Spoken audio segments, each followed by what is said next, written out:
¿Qué quiere decir contragobernar? Bueno, es una pregunta muy linda porque en verdad yo esa expresión la fui, digamos así, concibiendo a partir de analizar los acontecimientos. Es decir, particularmente aquel fenómeno que se produjo cuando la propuesta del TLC con Estados Unidos, ¿no? Entonces allí se produce una suerte de conmoción de la opinión pública, una movilización importante, expresión de distintos medios, digamos, sociales, de organizaciones sociales, el PIT-CNT también, pero también grupos intelectuales, la opinión pública se moviliza y el TLC cae.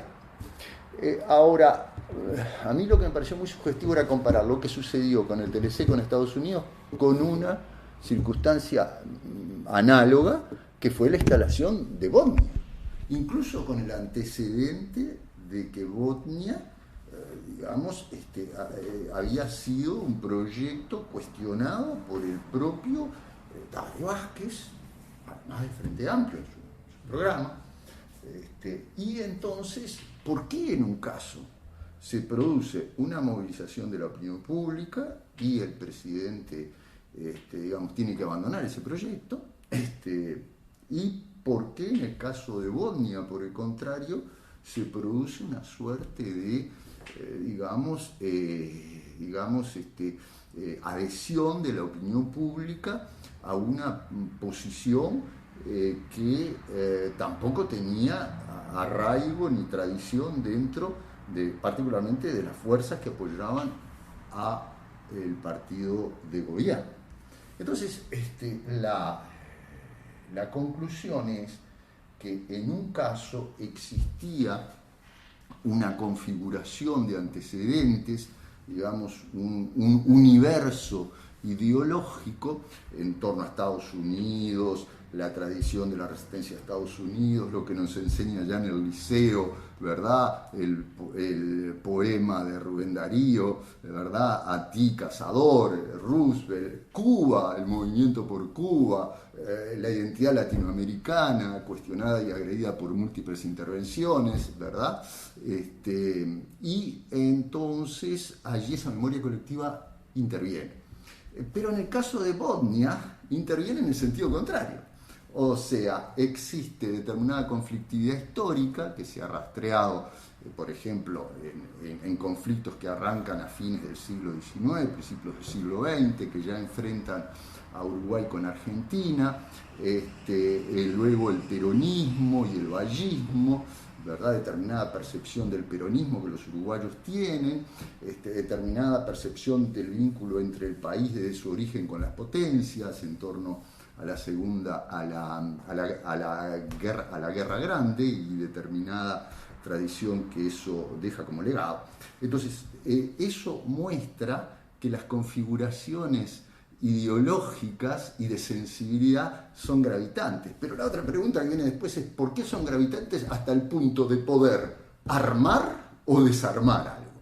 Y ahí viene la idea de que son gravitantes hasta el punto de poder armar o desarmar, porque la opinión pública, en el marco de una situación social mediatizada, tiene un poder mucho mayor que en un contexto tradicional donde simplemente estábamos ante partidos de masas, medios de masas y una sociedad de masas. Ahora tenemos una sociedad fuertemente articulada en redes, con una densidad mediática muy alta y donde por lo tanto la opinión pública tiene, digamos, una capacidad de intervención y de decisión sobre los acontecimientos mucho mayor, no solo porque pesa desde el punto de vista mediático, sino porque toda la estructura social de la comunidad está anclada sobre esa participación mediática y esa vinculación mediática a nivel laboral, a nivel tecnológico, etc.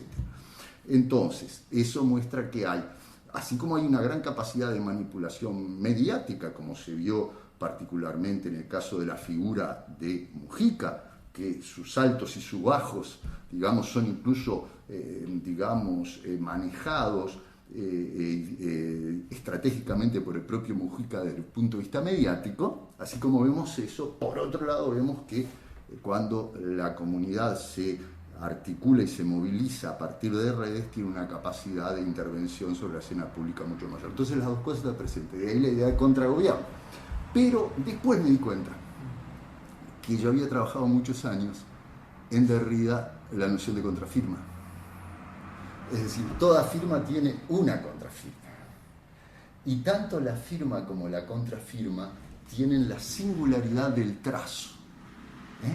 Es decir, en el caso de la firma, lo que hace firma es puramente la singularidad del trazo.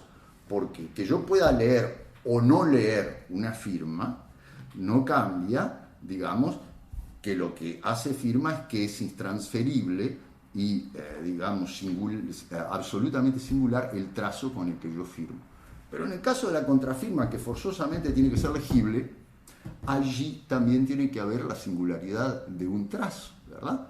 Que es, digamos, fatal en nuestra actividad. Entonces, de ahí que toda firma, es decir, toda gestualidad, tiene que explicarse por una contrafirma. Y el propio Derrida usa el criterio de esa manera en un artículo que se llama El colegio no tiene sino amigos, difícil de traducir, Le collège n'a que des amis, y entonces él usa la noción de contrafirma como, digamos, aquella explicación que refunda una institución sobre la comprensión que otros tienen de su significación. Entonces el contragobierno lleva a que el gobierno tenga que explicarse continuamente ante una opinión pública movilizada y que puede decidir coyunturas de poder. Y después de esas se han dado otras, luchas por el presupuesto en la universidad, en el primer periodo de Arocena, ¿verdad?, donde se logra arrancar del Parlamento por la movilización de los gremios universitarios una asignación de recursos que inicialmente no estaba prevista. Y la otra que acabamos de ver, enorme, es la caída del decreto de esencialidad. Entonces, estos actos de contragobierno, sumémosle, digamos, lo que sucedió en Chile, donde la movilización estudiantil, a partir de los estudiantes de secundaria, ¿verdad?, logra revertir la coyuntura política chilena, instalar un escenario absolutamente inédito. Y acá sí, el caso chileno es muy elocuente porque el proyecto neoliberal para la educación había permeado a toda la sociedad en el sentido de poner no solo a los estudiantes, sino a las familias en una situación casi insostenible, financieramente. Claro, porque incluso las universidades públicas son pagas en el grado. No hay universidad en Chile que no sea paga, y los estudios secundarios igual. Entonces, allí vemos que lo que aparentemente es, digamos, cierta capacidad absoluta de los grupos financieros, de las transnacionales y de los gobiernos fatalmente guiados por el poder transnacional, financiero para empezar, digamos, en verdad tiene una resistencia muy fuerte por parte de las bases sociales y que se forma un nuevo proceso de regulación donde sobre todo asistimos a un descaecimiento de la soberanía, como lo dice Bátimo, y como Derrida además dedicó los 2 últimos años de seminario de su vida a la cuestión de la soberanía. Entonces estamos ante una transformación de la noción de soberanía, que no es solo una noción política, es también una noción epistémica, ¿verdad? ¿Quién gobierna? ¿Dónde está el gobierno? Porque hay en varios artículos tuyos he visto que siempre aludís frecuentemente aludís a la transferencia, digamos, de poder desde el Estado-Nación y del gobierno del Estado-Nación hacia las corporaciones y el capital financiero, pero ¿gobierna alguien o gobierna algo? Hay que tener ahí una mirada sistémica o pensar en personajes y grupos concretos, o las dos cosas a la vez. Lo que pasa es que yo creo que acá para entender esto tenemos que pensar en Virilio, ¿verdad? Y cómo la velocidad de los vínculos en la actualidad hace que los contextos en los que se distribuyen los influjos los mandatos y las estrategias sean tan diversos que es imposible que opere el criterio de soberanía, que supone la indivisibilidad y la unidad del poder. Un soberano es alguien que está por encima y que estando por encima puede gobernar e instalar cierto orden. Acá Foucault, ¿verdad?, es muy claro y sobre todo es muy insistente sobre la noción de orden y sobre su vínculo con la soberanía, ¿no? El señor feudal es aquel que puede instalar un orden por la fuerza militar. Entonces hay un doble cuerpo del rey. Está la persona del rey, está las personas y está el cuerpo militar que lo rodea y que impone orden en un territorio. Entonces, como el señor feudal es capaz de imponer el orden en un territorio, dice Foucault, también impone orden en el alma de sus vasallos. Entonces, esa noción de soberanía, y Foucault lo dice explícitamente en Vigilar y Castigar, es de origen teológico, es decir, viene de la noción teológica de que hay un acto de creación que infunde orden y sobre todo que infunde orden en dos, digamos, órdenes distintos, un orden sobrenatural y un orden natural, en este mundo y en el otro mundo. Entonces se forma allí la noción de soberanía como, digamos, aquel lugar desde el cual se infunde orden. Y nosotros, en la biopolítica, dice Foucault, bueno, transferimos esa noción de soberanía que suponía el cuerpo del rey y que era digamos, origen teológico, la transferimos al cuerpo social. O sea, el soberano es el pueblo, pero se sigue teniendo la idea de que hay una unidad y una indivisibilidad del poder. Y esa unidad e indivisibilidad del poder se asocia ahora con un organismo que es un cuerpo social. Y la noción de organismo, Canguilhem lo ha analizado y yo sigo ese análisis brillantemente, es una transferencia espiritualista de la noción de organismo, de organon en Aristóteles, que hace Leibniz para explicar cómo hay la autoconservación de una entidad natural, es decir, cómo una entidad natural puede conservarse en vida y en orden. Entonces nosotros por eso manejamos tanto la noción de organismo para las sociedades, organización social, organismo social, etcétera, como para los cuerpos vivos. Entonces pensamos las sociedades desde el punto de vista cuando Quijano dice la universidad es el país, lo que quiere decir este conjunto tiene, igual que un cuerpo vivo, una integración entre sus partes que obedece a una inteligencia única. ¿Qué pasa? Ese orden, como propio de un campo de relaciones homogéneo y capaz de autoconservar su propio orden, desaparece cuando los flujos transfronterizos de la tecnología rompen los ciclos naturales. Es decir, la noción de organismo tiene que ver con la noción de naturaleza, que también es la noción de orden, traído, ¿verdad? Digamos, cedida a un poder sobrenatural, sino traída a la circunstancia mundana. Naturaleza quiere decir carácter cíclico y organización de las entidades de este mundo, ya sean físicas o culturales, ¿verdad? Entonces, ¿qué pasa? Que esa noción supone un campo de relaciones en el cual yo puedo saber que es un organismo, cuáles son las relaciones entre las partes.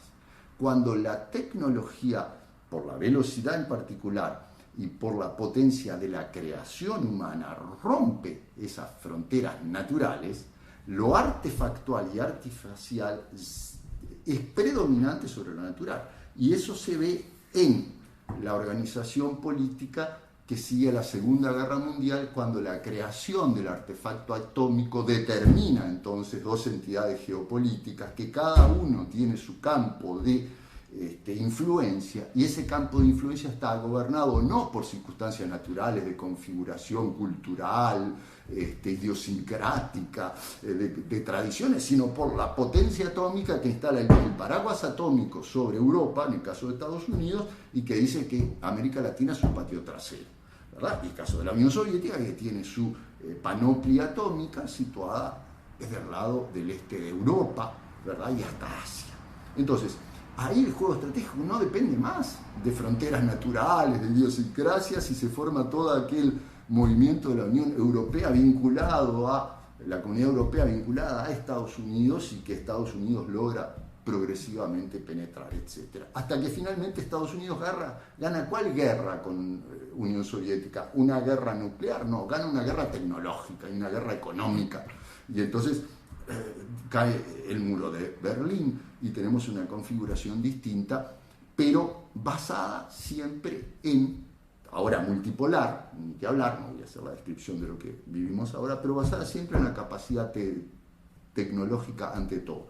Hay que hacer notar que Foucault señala que el cambio del intelectual universal, o sea, el intelectual orgánico, dice Foucault, tribuno del pueblo o literato.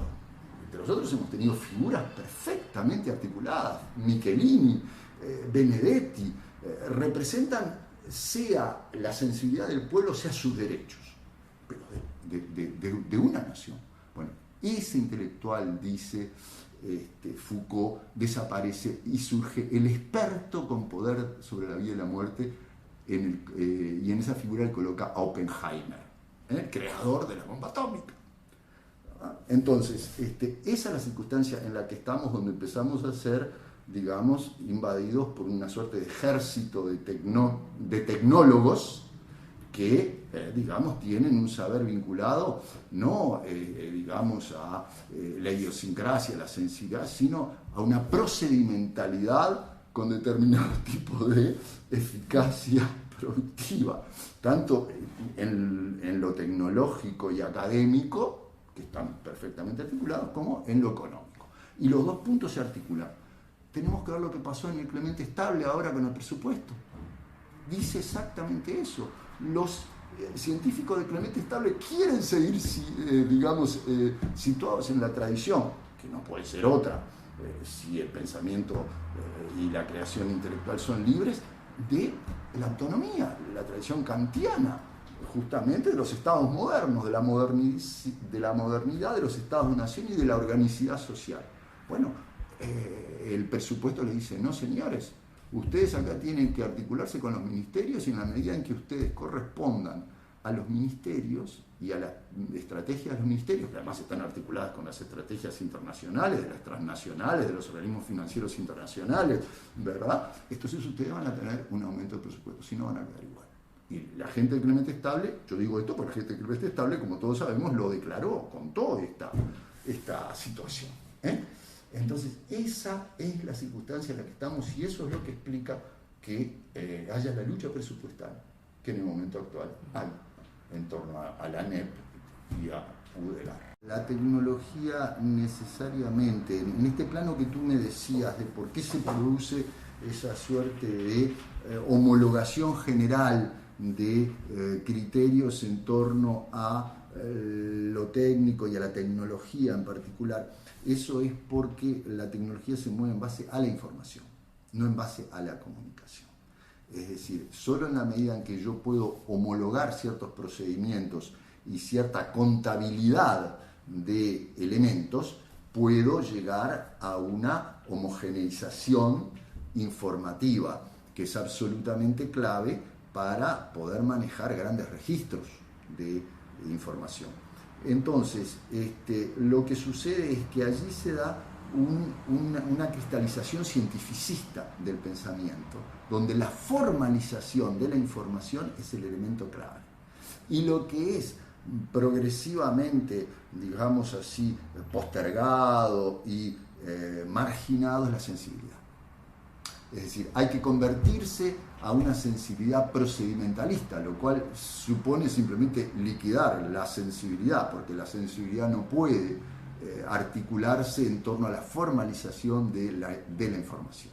Entonces, ese criterio de formalización que viene de la divinización de las matemáticas en el siglo XVII y en el siglo XVIII, y que pesa sobre toda nuestra cultura, si tú digamos, tienes una buena performance, una buena actuación en matemáticas, sos inteligente, si no sos menos inteligente. Esa impronta está, y la matemática no es más que un lenguaje formalizado, y un lenguaje además absolutamente formal, o sea que no es un lenguaje en el cual nosotros podamos expresar las emociones de nuestra cotidianidad.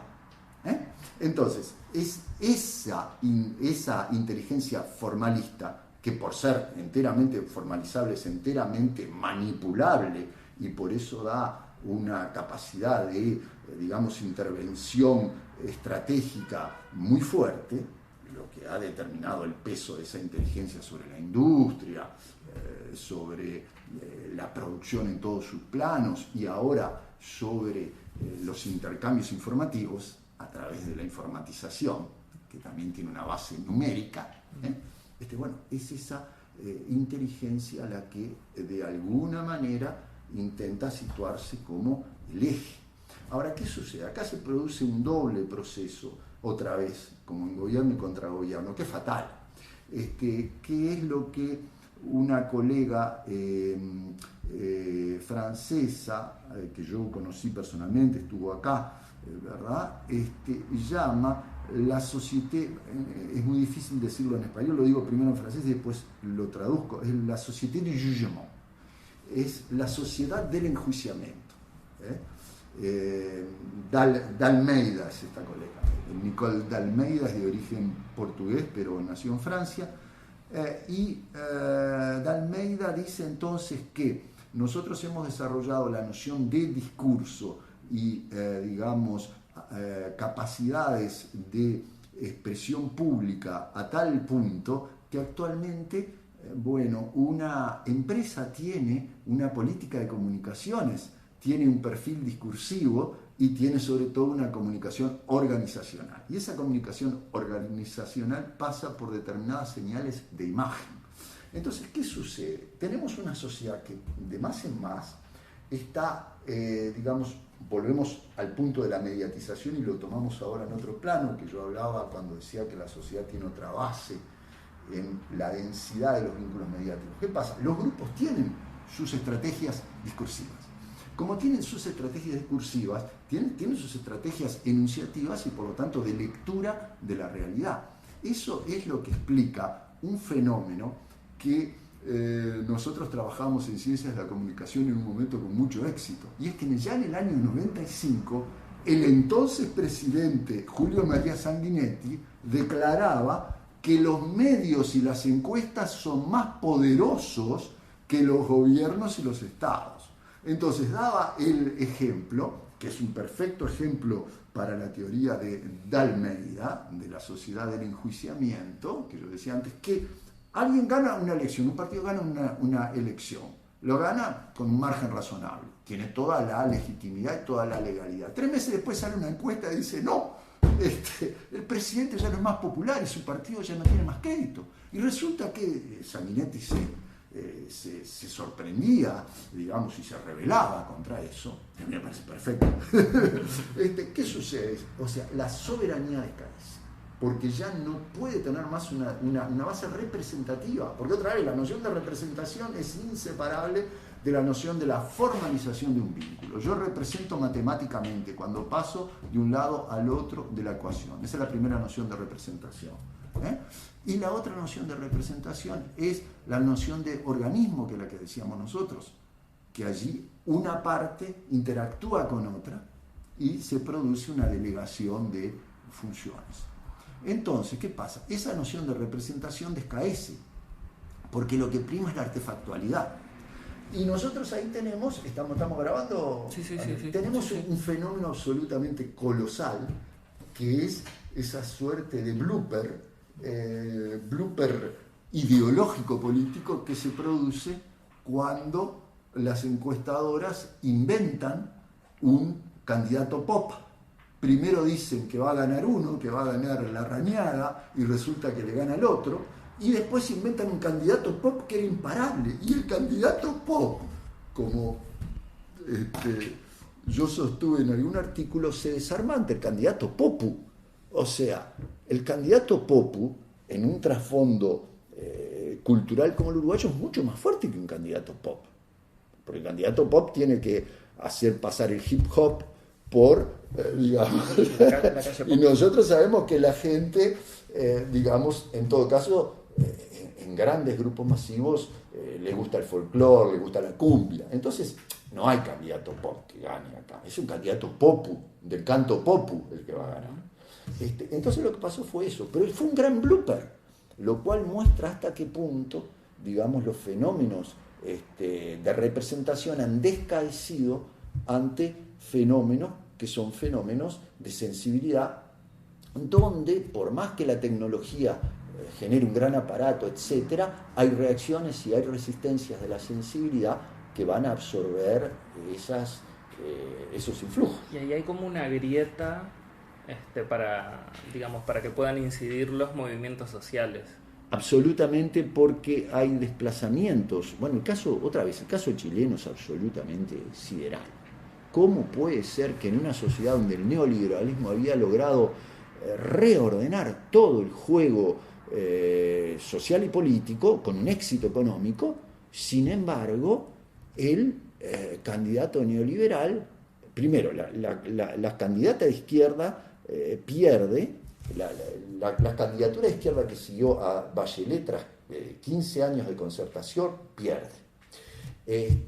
Y gana Piñera, pero Piñera a su vez es derrotado, y en los dos casos el desplazamiento se da por una desacreditación que viene a partir del movimiento social, no viene a partir del movimiento político, y que además viene de los estudiantes secundarios, todavía más.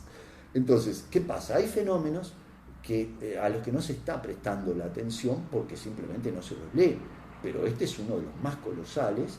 Bueno, lo que pasó en la Argentina, cuando la salida de la Rúa y aquella crisis que lleva al gobierno, a Kirchner, es una salida de la gente a la calle, es una salida de movimientos sociales que también desbaratan una escena político-partidaria.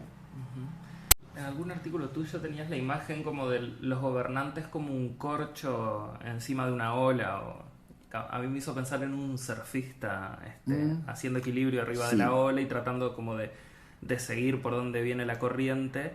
Y me da la sensación, por lo que decís, es que como que los movimientos sociales podrían de algún modo, quizás no siempre generar olas, pero por lo menos causar perturbaciones en el flujo, claro, central, digamos, lo que pasa del poder. Es que, claro, Virilio habla de una ecología gris. Y por una ecología gris habla de un equilibrio que no es natural, sino que es un equilibrio producto de, determinado manejo de las velocidades. Igual que cuando conducimos un vehículo, cuya conducción no se trata solo de acelerar, sino también de saber frenar y saber cuando hay que ir más despacio, porque si no el vehículo pierde su equilibrio. Y eso nos pasa en un automóvil, pero nos pasa también en el email. Nosotros no le podemos hablar a la gente de cualquier manera, nos pasa con el vehículo de la voz cuando la manejamos ante terceros. No le podemos hablar a la gente de cualquier manera porque vamos a tener consecuencias indeseables. Y esta velocidad no es una velocidad que tenga que ver con un ciclo natural, un ciclo físico, no, tiene que ver con la circunstancia del vínculo entre individuos. Y ahí lo importante no es la, noción de modalidad, sino la noción de modulación. Una velocidad se modula. Entonces, ¿qué pasa? Ese equilibrio gris supone que nosotros vamos a tener situaciones como las de Botnia, por ejemplo. Es decir, nosotros teníamos determinada situación de equilibrio con la Argentina que, tenía fases críticas, pero eran fases críticas que dominábamos. De pronto, una transnacional con una gran capacidad tecnológica, es decir, otra vez, artefactual, del día a la mañana, con una suerte de varita mágica, crea una inversión que es mirífica para el Uruguay. ¿Qué sucede? Esa inversión mirífica nos crea un conflicto, regional, ¿verdad? Transfronterizo. Entonces, nosotros estamos ante un desequilibrio, producto justamente de la velocidad y de la potencia, y virtualidad y potencialidad, ¿verdad? Dice Bettini, es una misma cosa. La noción de potencialidad es la noción de virtualidad, son análogas. Entonces, cuando hablamos de algo virtual, hablamos de algo de gran potencialidad. Por eso inclusive Baudrillard coloca lo virtual inmediatamente en vínculo con lo actual, no con lo real. Es decir, virtual es aquello que se actualiza, se puede actualizar en cualquier momento. Entonces, virtualidad quiere decir que tenemos una gran potencialidad y esa potencialidad ha avasallado los ciclos y los equilibrios de la naturaleza. Tanto la naturaleza social, no vamos a hablar allí del contrato social, de la noción de sociedad del siglo XVIII, pero es la noción de naturaleza. Y naturaleza para el siglo XVIII es representación, es lo que se opone a lo sobrenatural. Lo natural es lo que podemos pensar. Y nuestro propio pensamiento, nuestro vínculo con lo demás es natural. Esa naturalidad cíclica, ordenada, etcétera, pautada por ritmo, desaparece ante esta potencialidad. Y se nos instala una multinacional y se nos arma un conflicto con un movimiento social del otro lado. Pero además tenemos del otro lado un gobierno que fue llevado al lugar de gobierno por los movimientos sociales. Entonces no va a traicionar, cosa que del Uruguay no se leyó nunca, increíblemente. Kirchner era un efecto de los movimientos sociales. Él no podía desarmar esos movimientos sociales. Bueno, toda esa situación que se arma porque nosotros nos subimos al carro. Acá habría que analizar la coyuntura del 2005 y ver cómo era, porque ahora nos olvidamos de cómo era. Sería un análisis más fino que en este momento se puede hacer. Pero hay un montón de gente que se sube al carro de ese conflicto y no se da cuenta que había que manejarlo con otra velocidad, simplemente había que frenarlo. Y hasta el día, recordemos, Mujica iba a resolver el conflicto con la Argentina, era un problema de estilo. Es decir, ¿y qué pasó? Que empeoró. El conflicto con la Argentina está peor que nunca, no ha mejorado. Y las sucesivas fases en el gobierno de Mujica fueron fases de empeoramiento. Claro, alguien me puede preguntar, bueno, pero bajo Mujica, ¿qué proyecto mujiquista tuvo éxito?